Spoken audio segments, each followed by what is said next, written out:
मंचासीन परम प्रभु परमात्मा के साकार स्वरूप नित्य अवतार के रूप में सभी संत महापुरुषों,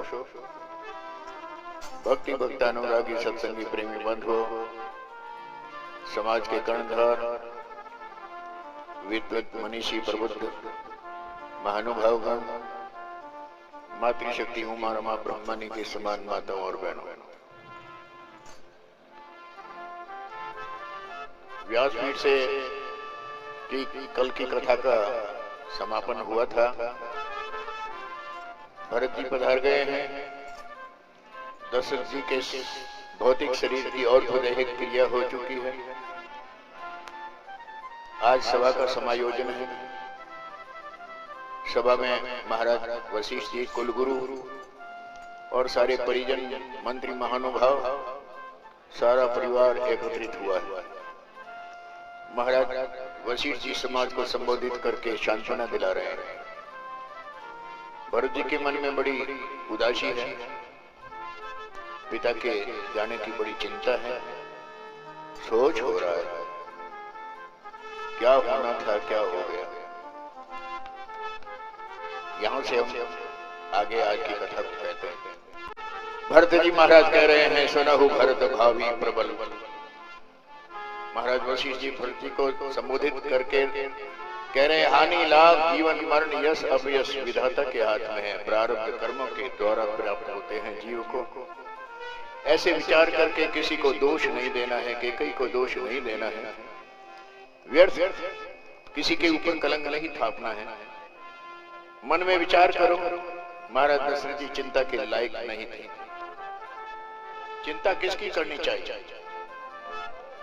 किसी के जाने के बाद में चिंता करनी, किसी का सोच करना तो किसके आधार पर करना, क्यों करना? हमारे समाज में वर्ण व्यवस्था है। सनातन धर्म के बीच में सिर्फ ब्राह्मण, क्षत्रिय, वैश्य और शूद्र। ब्राह्मण हमारे वरिष्ठ पद पर है। मनुस्मृति में लिखा है, कोई अपराध कर ले तो किसको किसका दंड मिलना चाहिए।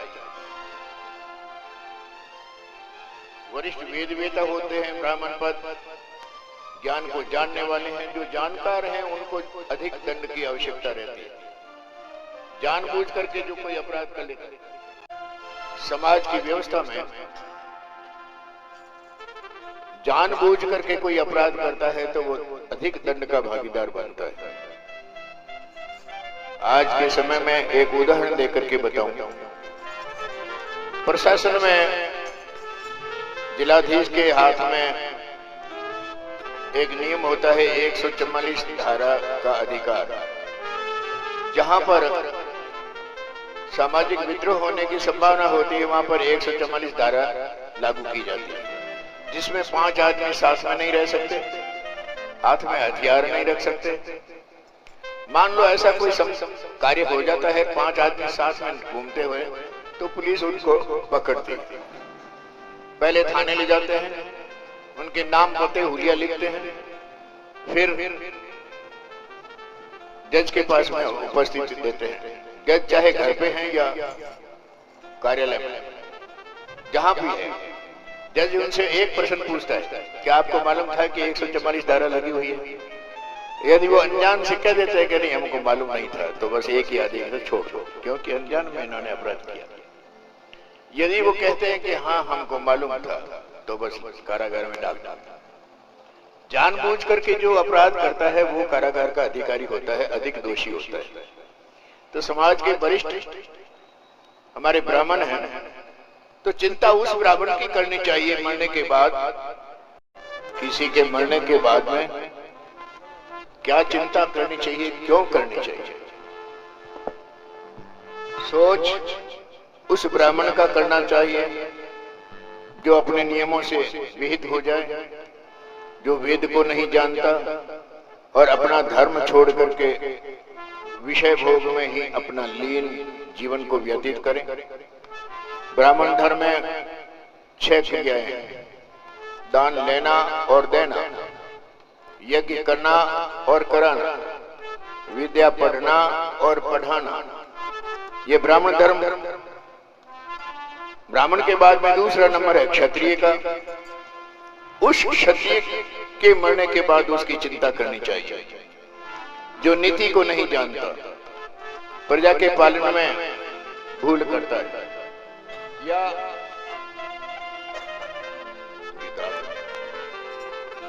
या प्रजा को प्राणों के समान पालना नहीं करता,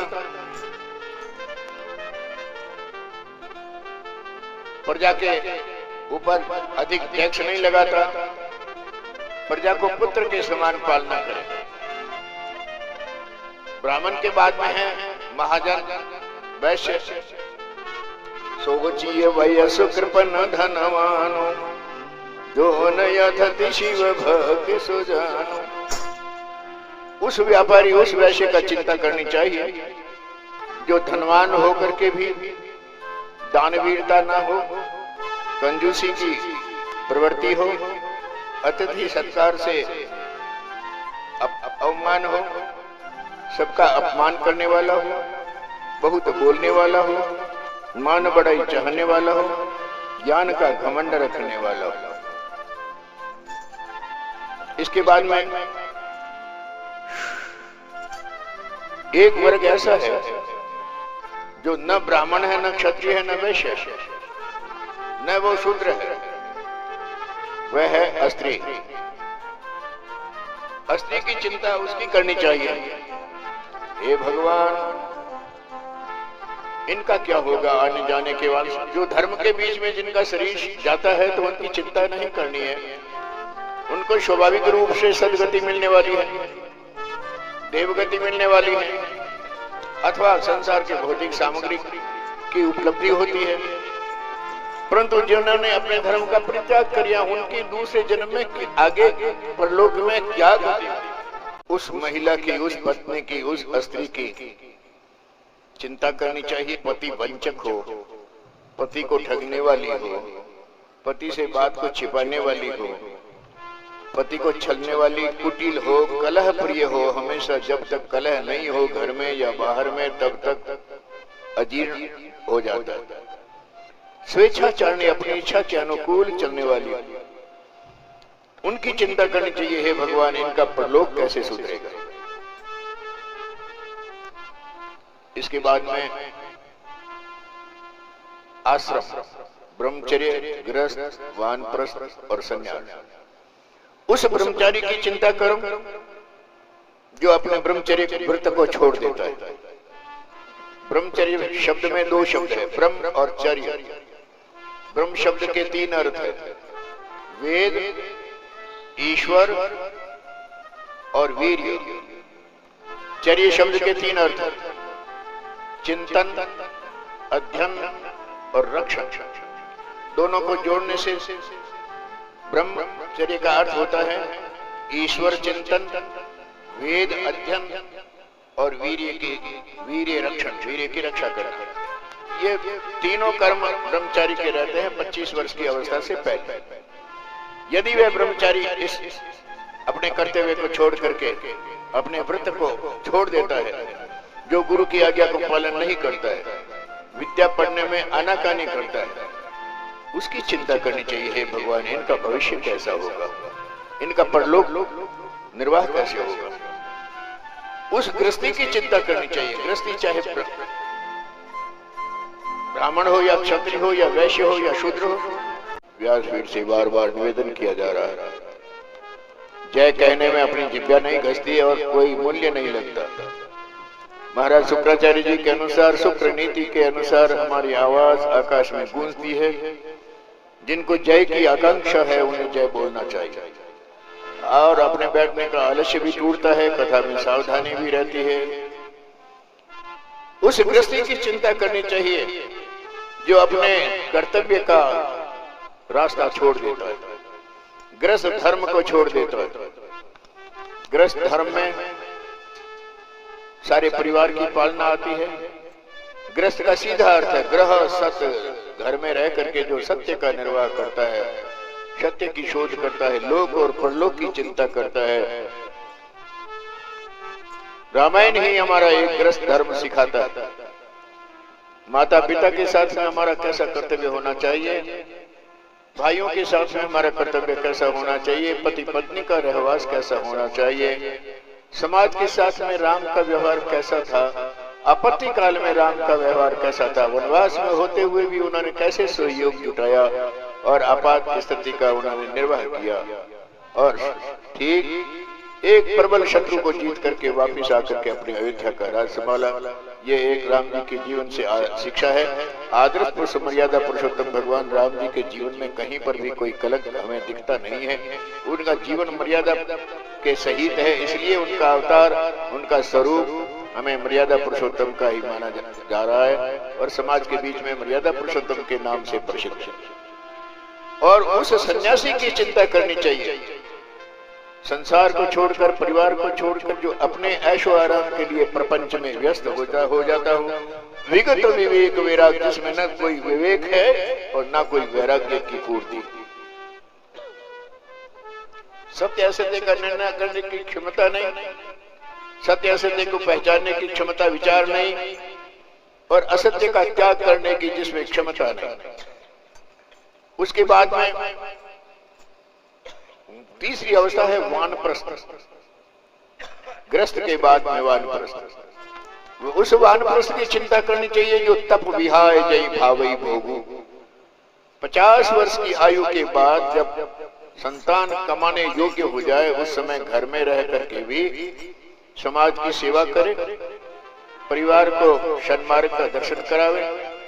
आप संसार के सुखों से विरक्ति प्राप्त करने के लिए वैराग्य वृत्ति से उदासीन रहे, तपस्या में लगे। जो तपस्या को छोड़ करके संसार के सुखों की इच्छा करे, उनकी चिंता करनी चाहिए। हे प्रभु, इस वानप्रस्थ के मरने के बाद में इसका भविष्य क्या होगा। और सभी तरह से, चाहे कोई भी हो, किसी भी वर्ण का हो, किसी भी आश्रम का हो, या कोई भी मानव मात्र हो, उसकी चिंता करनी चाहिए। ये सोचिए, विशुद्ध अकारण क्रोधी जननी जनक गुरु बंद विरोधी। जो वो सोचना करने के योग्य है जो चुगलखोर है, निंदक है, झूठ बोलने वाला है, अपना क्रोध बिना काम से अकारण क्रोध करने वाला है, जो माता पिता गुरु इत्यादि का बंधुओं का विरोधी हो, अकारण से भाई बंधुओं से विरोध करने रखने वाला हो, उनकी चिंता करनी चाहिए।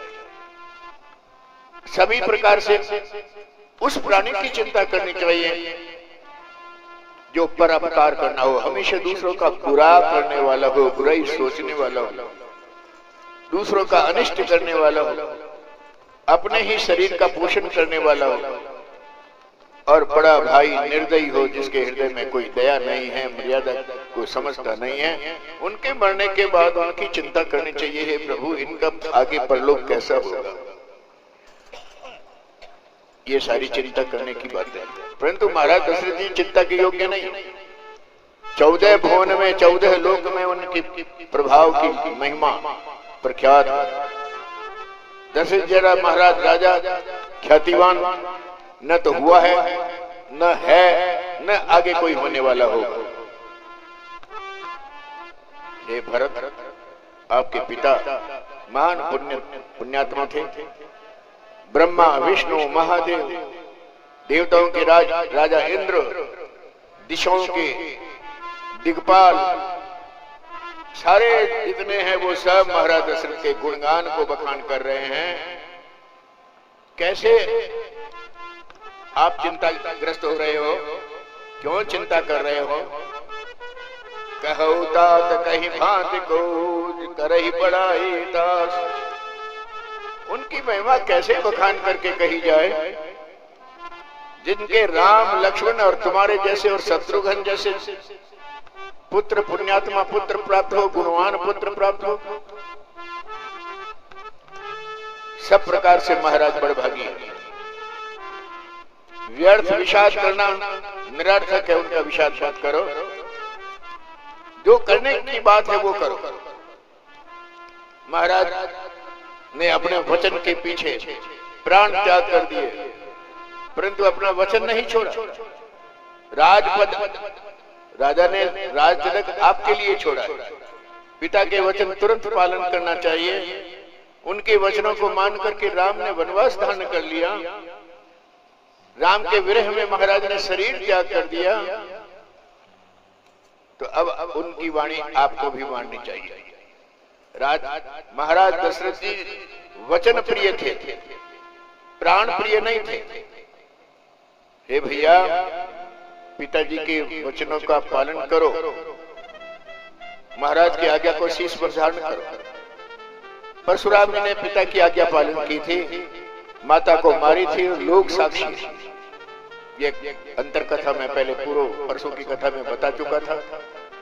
परशुराम जी ने पिता की आज्ञा से माता को कैसे मारी, क्या वरदान पिता ने लिया। भागवत में कथा आती है राजा ययाति की। ययाति ने अपना यौवन अपने पिता पुरु को संकल्पित कर दिया था।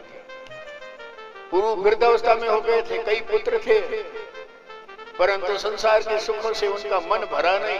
भागवत में कथा है। तब पुरु ने अपने छोटे बच्चों से कहा, भाई आपकी जवानी अवस्था है, हमको दे दो। किसी ने कहा, महाराज हमारी जवानी अवस्था हमारे लिए है, आपके लिए थोड़ी है। तो सबसे बड़े से बड़े, छोटे से छोटे, सबको कहते कहते ययाति के पास में आए। ययाति को बोला, तुम्हारी जवानी अवस्था मुझे दे दो। ययाति ने कहा, पितृभक्त था, उन्होंने हाथ में जल लेकर के संकल्प किया, हाँ पिताजी, जब मेरी आयु आप मांग रहे हैं, मेरी अवस्था आपको मांग लाभदायक है, तो लो, मैं जल हाथ में लेकर के संकल्प कर दिया। जवानी राजा पुरु को मिली, पिता की आज्ञा रखी, परंतु कोई पाप नहीं हुआ, कोई अपयश नहीं हुआ। आगे आएगा, भगवान राम भरत जी को यही शिक्षा देते हैं, गुरु पितु मात स्वामी सिख पाले, चल ही कु मग पग पर ही न खाले। गुरु, माता, पिता और स्वामी की आज्ञा को कभी भी टालना नहीं चाहिए। अगर वो गलत भी हमें महसूस हो रही है कि आज्ञा गलत है, चल ही कु मग पर पग पर ही न खाले, कभी भी वो निष्फल नहीं जाएगा। उसी प्रसंग में आया है, गुरु पितु मात स्वामी सिख बानी, सुनी मन मुदित करिए भल जानी। माता, पिता, गुरु और स्वामी हमारे जीवन के चार पहलू हैं। माता और पिता हमारे घर में जन्म देकर के पालन पोषण करने वाले बड़े होते हैं, उनकी आज्ञा सर्वोपरि होती है, शिरोधार्य होती है। उनके बाद में तीसरा नंबर गुरु का है। गुरु लोक और परलोक की शिक्षा देते हैं, उनकी आज्ञा पालन हमारी शिरोधार्य है। चौथा पद है स्वामी का। स्वामी का मतलब है अपने अधिकारी। आज कोई आदमी किसी कार्यालय में काम कर रहा है, किसी दुकान पर काम कर रहा है, नौकरी कर रहा है, तो स्वामी की आज्ञा उनको माननी है। कल वो दुकान छोड़ करके दूसरी जगह पर लग जाता है तो दूसरा स्वामी बन जाएगा। जीवन में स्वामी बदलता रहता है, परंतु ये पहले वाले तीन पद बदलते नहीं, ये अपने जीवन में सदैव साथ में रहने वाले। तो यहाँ पर भी है, माता और पिता की आज्ञा पालन करने से कोई अपयश नहीं होता। यहाँ पर भी वही बात बता रहे हैं जो भरत को बताई, उचित की अनुचित किए विचारो, धर्म जाए सिर पातक भार। अगर कोई विचार करता है कि ये आज्ञा ठीक है या गलत है, गुरु, माता, पिता और स्वामी की आज्ञा ठीक है या गलत है, मुझे करनी चाहिए या नहीं करनी चाहिए, अगर ऐसा विचार करता है तो उनके धर्म का नाश होता है और विपरीत में पापों का बोझ उनके माथे पर बढ़ जाता है, अपराध का भागीदार बनता है। वही बात यहाँ पर कहते हैं, अनुचित अनुचित उचित विचार तज जे पालहि पितु बैन, ते भाजन सुख सुजस के बसई अमर पत है। उचित और अनुचित के विचारों को छोड़कर जो पिता की वाणी को पालन करता है, वे संसार के में सुजस और सुखों का भागीदार बनता है और शरीर जाने के बाद में अमर पति देवलोक का निवास मिलता है। महाराज की वाणी को पालन करो। बहुत प्रकार से वशिष्ठ जी शिक्षा देते हैं। माता कौशल्या भी धीर धारण